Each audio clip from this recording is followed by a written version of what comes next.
Hello again, my friends, and you are my friends, and welcome to Fighting Talk with me, the Gov, and that man there, the media mogul, the man that does boxing every single week. So he is the aficionado to steal Stephen Thompson's name for the boxing world. Matt, welcome in. How are you?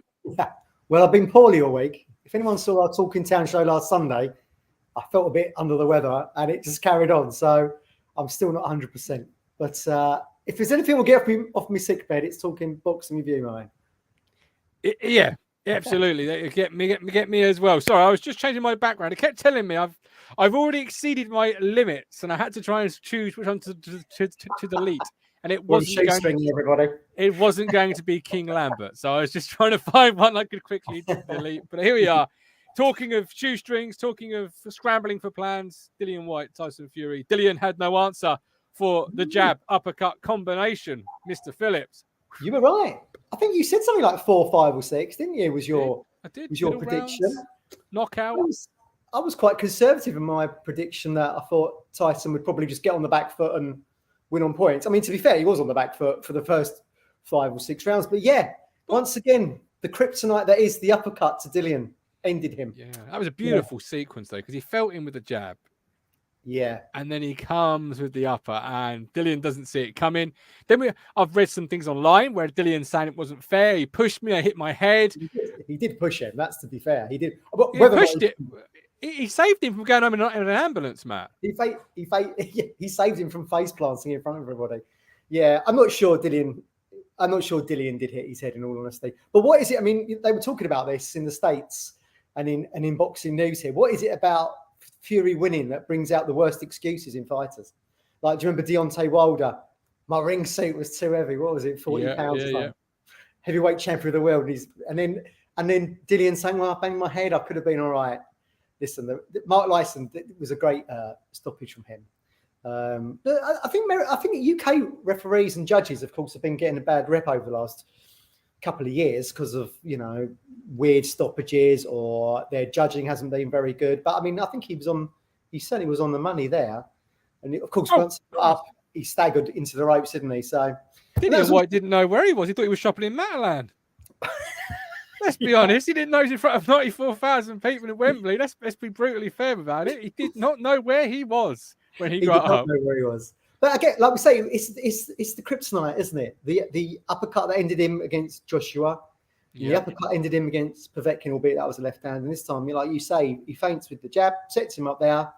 I mean, bloody hell, I think he lost a tooth, That's what people are saying. I thought like it might have been a little bit of Vaseline. You often see that, a big shot, the head turns, the Vaseline goes. But people were actually saying it was a tooth.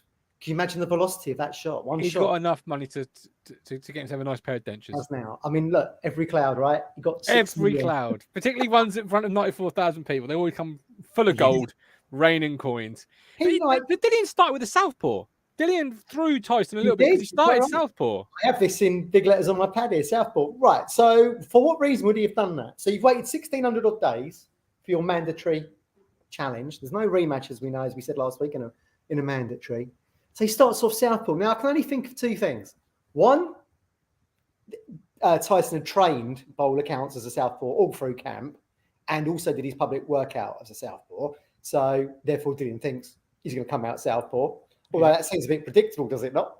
For someone who normally fights orthodox and leads with the left hand. Or they thought if they came out southpaw, because we said last week his big shot is that left hook. That is the big shot for Dillian. Now, whether or not they thought they could get some bit more behind it if he came out southpaw, which he's never done before, as far as I know. So to experiment with that at Wembley in front of 94,000 and on a global TV audience seems a bit weird. So I don't know. But the problem it did throw Tyson though, because if you watch the footage back, the very first thing Tyson says to Dillian is, "You started southpaw."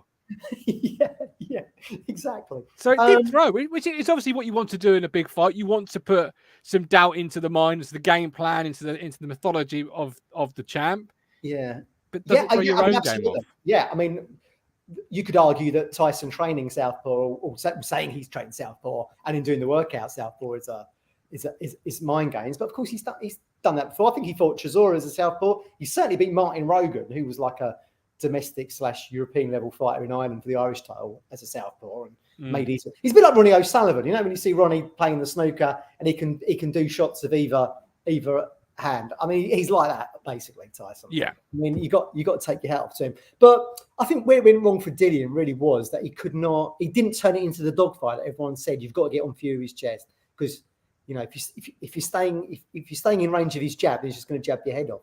But for whatever reason, he just could not get inside. And when he did, he didn't throw any combinations. He was throwing one, two punches at best, which is, you know, if the most vicious puncher in the modern era of Deontay Wilder couldn't finish off Tyson, what hope has Dillian got throwing in ones and twos? Absolutely. Cruncher said Fury in 5. Good evening, Andy. Good evening, Ben. Hope you're both well. Emerson, good evening. Whyte deserved his chance, but he's way out of his depth. One of the most one-sided fights I've seen. Tim Walton Davis, Tyson Fury passes the eye test, one of the best boxers in the last 50 years. Well, I mean, this is the big thing. I mean, now, because he's come out and said he's retired, isn't he? Retired. Yeah. Okay. So he's retired for now. I think we could probably say that. Although I don't believe it. I said on Twitter this week, I won't believe it until he vacates the belts. Because then you are truly retired and you're given that opportunity. Agreed. I will come to that in a minute. Who would be up for that opportunity? But yeah, it's difficult, isn't it? I mean, look, who's he beaten? People comparing him to Lennox, who, you know, was in with, you know, with the Tysons of this world, the Holyfields of this world, you know, real Hall of Famers. I mean, Fury's beaten Klitschko. He's beaten Wilder in a trilogy. That's probably about it, really, in terms of like, you know, household names. So I still think he's got a little bit way to go. And as Eddie Hearn said, I didn't think he'd be retiring. In fact, I think his best fights are ahead of him. You know, if you're going to cement a legacy, it's got to be against Joshua over probably 2-3 fights, or probably Usyk. So my personal take on this, whether or not it's right or wrong, I don't know, is that, you know, we're still waiting for Joshua Usyk too. And then you'll see that. And I think then Tyson was probably say, well, what will it take for me to come out of retirement to put on the biggest fight the world has ever seen? Agreed. Yeah, you're not retired until you drop the belts, as you say. And the way he sort of said it, you know, I promised the wife, but you know, I did say that before the Wilder trilogy, so I've already gone back on it. It's so ambiguous. It was so. I'm going to sit back, wait, and see what the other two do now, and see how many wheelbarrows they want to pull up to my front door. Exactly. He's a funny guy, Tyson, isn't he? I mean, within about, I don't know what it was, 48 hours of the fight ending, him and Sugar Hill are back up in Morecambe doing the tip run. They're filming it on Instagram. They're doing the bins. They're putting in the back of Tyson's truck. You go from up here, the euphoria, just to doing run-of-the-mill chores. Which I think that's Tyson's appeal, isn't it? It is important to say just how big of a part and how much of an improvement Tyson has made under Sugar. Like, massive. This was a fighter 5 years ago. If you'd said, you know, in the heavyweight division, and punches, Tyson wasn't ever somebody you considered a knockout heavyweight. Of course, heavyweight boxing, you can knock each other out because you're big boys, but he was never seen as the big power puncher. Now, under Sugar, he's adding that to his arsenal, and he's becoming that big puncher. Exactly. And that's all because of Sugar and what we call the Kronk style, the Kronk gym out of the States, which had Emmanuel Stewart as its lead trainer, who tragically died a few years ago, and he trained Klitschko. He was with Lennox. He was with Thomas the Hitman Hearns. And they're all about knockouts. I mean, exactly. You're absolutely right. Tyson, when he was training with his family, Peter Fury being the trainer he had for the Klitschko fight in Dusseldorf, was all about kind of like jab, hit, don't get hit, effectively. Box. Which seems ludicrous when you're weighing in around 18.5, 19, and sometimes upwards of 20 stone, and you're 6'9". Yeah. You're moving like a lightweight. And he's added that extra. He's added that extra. I mean, you're absolutely right. He's not been a one-punch artist before. And there he is laying out the fourth heavyweight in the world onto the canvas at Wembley After already washing the floor with Wilder. With Wilder, yeah, absolutely. I mean, it's interesting, isn't it, that after that first Wilder fight, that's when Sugar Hill came in. He obviously felt that, well, he said himself, look, I jabbed and moved in that fight and still didn't get the decision. So he obviously felt that he in that second fight, he said, I'm going there to knock him out. And he had an affiliation with the Kronk gym from way back before he probably even turned pro or just turned pro, traveled the world to go to different gyms, knew Sugar Hill. There you go. This is history. I think a lot of fighters can learn a lot from Tyson Fury, both not just comeback, but I mean, you know, even Sugar himself said on Saturday night, Tyson had to lower himself, had to allow himself to be deconstructed, to then be rebuilt. And not many boxers have that humility to say, I'm not very good at this, or I can't do this. Basically teach me from start again. And he's done that, Tyson, and you're reaping the rewards. But AJ needs to do the same thing now with his own team. Well, AJ's sort of gone the other way, really. He's sort of gone, I'm a knockout artist, but I don't want to be known as that. So I'm going to try and outbox Usyk, which seemed like absolutely ridiculous, really. I mean, nightmare. Yeah. You are a knockout artist, so just be a knockout. The wins are wins. They don't have to be pretty. They just have to be a win. I think maybe that was a case of Fury getting into. He said, "Oh well, he'd say you're just a big stupid buildy builder, can't box. I'll jab your head off when we meet each other." So he decided he'd try and face one of the greatest boxers living on the planet right now, Alexander Usyk, and try and match him toe to toe. Did AJ ever get a trainer, Matt? Because I know he was doing this whole trainer tour, literally. Almost he was appearing at every gym in the world trying to find one. Yeah, he did. Now, whether or not someone could tell me in the comments, off the top of my head, I can't remember who that is. I do think they have made a decision. Whether that's been officially announced, I don't know. I think it's going to be someone stateside. Maybe someone in the comments can tell me. But I'll have to wait. He was going on a big tour. Yeah. But like again, he's a victim of someone who's had like ridiculous amounts of hangers-on, What they're saying is that fight's probably going to happen on July the 23rd. That's what we think. And as we mentioned last week, I think it's going to happen in Saudi. And I do know that Dana White has already been in the DMs of Eddie Hearn to say, listen, we're doing UFC London on that date. What time are you going to be what time are the ring walk's going to be? Because obviously there's two shows and people want to see both of them. So I think it looks like it's going to be July the 23rd anyway. Now, whether or not if Tyson does retire, then you have to think the Ring Magazine belt, which is the one I was saying last week for purists, is the World Heavyweight Championship, the blue, white, and red one with the gold on the front. You would have saw. You'd have to think that would be up for grabs. But if he does vacate, then the green belt, the WBC belt, which was the belt Muhammad Ali always used to have, will be up for grabs as well. And you've got to think, if you watched the pay-per-view last week and you saw the video, they announced Joseph Parker versus Joe Joyce. So those two will probably fight as an eliminator against Deontay to see who would fight for the WBC title if that is vacated. But again, I just don't see Tyson saying, hold on a minute, I went through hell to win this title. I just don't see him doing that at the moment. But I agree. They think that's going to be July the 2nd, Parker Joyce, be on pay-per-view. Now, I've said last week whether or not I thought Joyce was a pay-per-view fighter, arguably not. But it is a good fight. We'll have to see what that comes in at. But it would be a good show, I think. Yeah. Okay. All right. Well, we're halfway through tonight's show. We better move it on to upcoming bouts. Who have we got first up?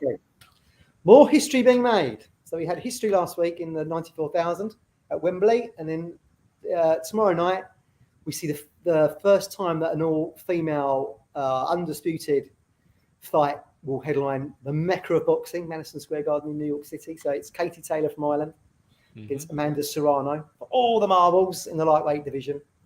Katie's 20-0, outstanding amateur, went to the Olympics, of course, and she's 20-0, 6 knockouts.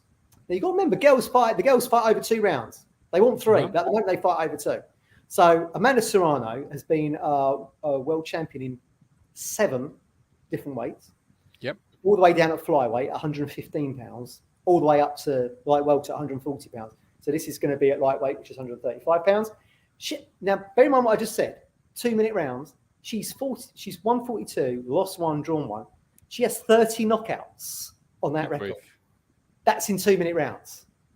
So, and as the crunch is quietly saying, Serrano is favourite with the bookies. She's an incredibly aggressive fighter. She's from Puerto Rico. So they're doing, Wilfredo Gomez, Felix Trinidad, Miguel Cotto, some really hard hitters have come out of Puerto Rico. Really tough fighters. And Serrano is absolutely like that. So she's going to be really on the front foot. She's a knockout artist, as that shows. Pound for pound, one of the best knockout artists in the world. When we say that's over 2 minutes, imagine what she might have done over 3 minutes. But she's the favourite tomorrow night. And it's going to be very exciting. It's a sold-out Madison Square Garden. I do believe it's the second quickest sellout fight in Madison Square Garden's 140-odd year history. I think Golovkin David Lemieux was the top. But of course, you've got a big Puerto Rico population in New York, and of course, a big Huge population in New York, New Jersey that is Irish. So it's going to be really exciting. They've lit up the Empire State Building in Irish colours and Puerto Rico colours. So if you've been to New York, you can obviously see that building from anywhere. So it's literally a skyscraper of an advert for them. And they're, because they're at the Garden, which obviously is synonymous with Vince McMahon and WWE, they've got WWE involved. Yes. You've got Becky Lynch and Bianca Belair, I believe, doing the ring walks with the two boxers. They've done the promotion over the last couple of days with the two boxers. So a good tie in there. What time is the ring walk? Asked Cruncher in the chat. Do we know that? I believe it's a through the night, so I think it's going to be somewhere between 2 and 3 a.m. It's going to be on DAZN in this country. Now, whether you get a week's trial with DAZN in the UK, I'm not sure, but it's $7.99 a month. And bear in mind, you probably get Canelo Bivol on there next week as well. Well worth £8 of anyone's money so you can get see those two fights back to back. Yeah, absolutely. Yeah. And it's a great moment for women's boxing because it was a demonstration sport at the start of the 1900s for the Olympics, and then it became an Olympic sport at London 2012, which saw Nicola Adams as the breakout moment and all that kind of good stuff. And here we are a decade later, selling out Madison Square Garden, and a fight that all fans, not just female boxing fans, all boxing fans are talking about and excited to see, and it's on a major streaming platform. So absolutely, really great. Even old Jake Paul's involved. Well, I was just going to say, £1 million bet he has made with I'm not sure Eddie Hearn. I think he probably had to. I think he probably had to breathe deep on that one. But look, he's supporting Katie. Jake Paul is the Amanda Serrano is part of Jake Paul's management company. I mean, for what a lot of purists don't like Jake Paul's involvement because he keeps calling out either pensioners or people that have got no knees or whatever in Michael Bisping. But I mean, he certainly brings a presence to it, and these girls should be paid the same as what the male fighters are. So I mean, anything that sort of brings eyeballs to it, I think is fantastic. Agreed. And as Crunchy rightly says, Serrano starts favourite. Actually, in this, she fought Katie Taylor on the undercard of Ruiz beating Joshua in Madison Square Garden, where she fought a Belgian police officer called Delphine Persoon. And Persoon has a very similar style, albeit not quite as purist as Serrano. And she gave Katie Taylor all sorts of trouble. I actually thought she beat Katie Taylor. A lot of people did. I think she was like the benefit of maybe like the home Irish decision in New York that night. And then she won quite handily in Eddie's back garden in the rematch. But on that night, Persoon probably was very unlucky. And I think Serrano will probably bring a similar style. But if you have watched any of Serrano's fights on DAZN on YouTube, you'll see that she starts really fast and then it has a tendency to fade a little bit, which is where Taylor could come in. So who wins? I think if Katie can survive the first 2-3 rounds, she could easily get a points decisions. I think that's where Serrano's going to be at her most dangerous. But I think it'd be a really great fight. And like I say, $7.99 on DAZN for a month's subscription. Well worth the money, in my opinion. Yeah, I'm going to be honest. I don't know hardly anything about the two fighters, so I've really enjoyed your rundown there, and I'm looking forward to learning more about both over the course of Saturday evening, Sunday morning. One more fight left to discuss tonight. Got the zone out of the way. Now we've got Sky, Stevenson, Valdez. Oscar, yes, Stevenson. Yeah, so if you've got Sky, normal Sky, you can watch this fight, record it, watch it on Sunday morning. Another really great fight. So it's a super feather, and they're looking to unify these titles. So you've got Shakur Stevenson, who's got the WBO title, fights as a southpaw, against Oscar Valdez, who's got the WBC title. So they're looking to unite those two titles. Again, really exciting fight. Now, Shakur Stevenson might be not a name at the moment, but he is drawing comparisons, even though he's a southpaw and Mayweather was orthodox, he's drawing comparisons to Mayweather in the fact that he's one of these one-in-a-generational style talents. 17-0, he's got 9 knockouts. Incredibly hard to hit. I think the American TV in his last fight, when he beat Jamel Herring for the WBO super featherweight title, said he gets hit on average in a round 4 times. 4. So, I mean, yeah, if there was a second coming of Mayweather, it's probably him. Mayweather liked him so much, he actually tried to sign him to his promotional company. Did he really? Yeah, and then I think Shakur Stevenson got fed up with waiting for them to make a move. He said, I'm going elsewhere. So kind of pied Floyd off a little bit.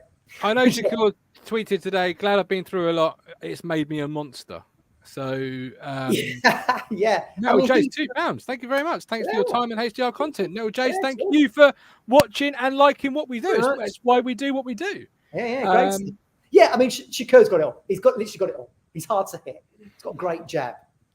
He showed against Jamel Herring that he can wear you down and stop you late. Whereupon Valdez is completely the different style of fighter. He's undefeated as well, 30-0, with 23 knockouts.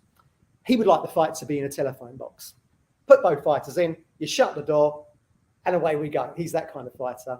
You might have heard of a fighter in the UK called Scott Quigg, who was from Manchester. He fought him at featherweight and beat Scott over in the StubHub Centre, which is an outdoor arena, Carson City. And he beat Scott over 12 rounds. A ferocious fight in which Quigg actually broke Oscar Valdez's jaw. And he carried on as if there was like nothing wrong with him. So an incredibly hard man. I actually watched the Froch Groves 2 weigh-in with Scott Quigg when I was at Wembley, and he was in really, yeah. And every time sort of fighters that were in and around his weight would come on stage, he would lean over to me and say, "I'd knock him out. I'll take him for breakfast." I said, which made me chuckle. But yeah, he was a hard fighter, Scott Quigg, dedicated to the game. But yeah, Valdez out-toughed him, which is saying something. But again, I think we're looking at the pure box here. I think they did a poll in the States, the Ring magazine, they're 20 experts saying who they think would win this fight, and 19 said Shakur Stevenson. So that tells you everything you need to know about Shakur Stevenson.